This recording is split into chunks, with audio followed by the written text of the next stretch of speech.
Hello, crime fighters. This is Straight Talk, and I'm Ray, the DA. Well, this report is just in from Indianapolis. It seems that the soft-on-crime crowd in Indiana tried to get a catch-and-release law passed just like Kentucky passed.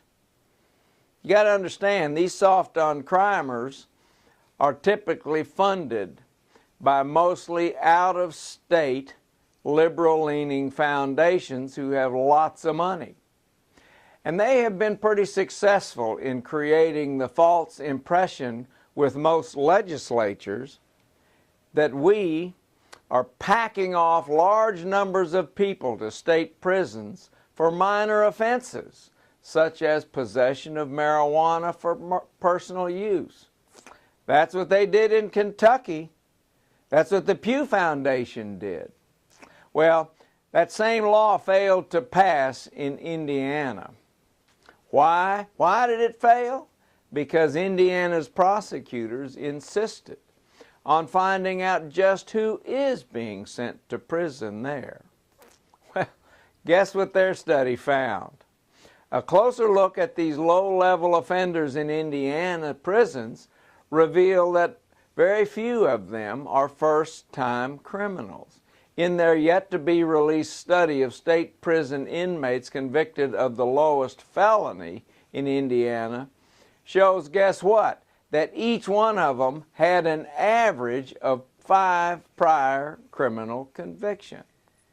Their study also showed that those first-time offenders who did go to prison on the lower-level felonies, nearly 80% of them did so for committing a violent crime, such as battery or domestic violence. The study upends the premise that drove sentencing reform effort that failed in their last legislative session in Indiana.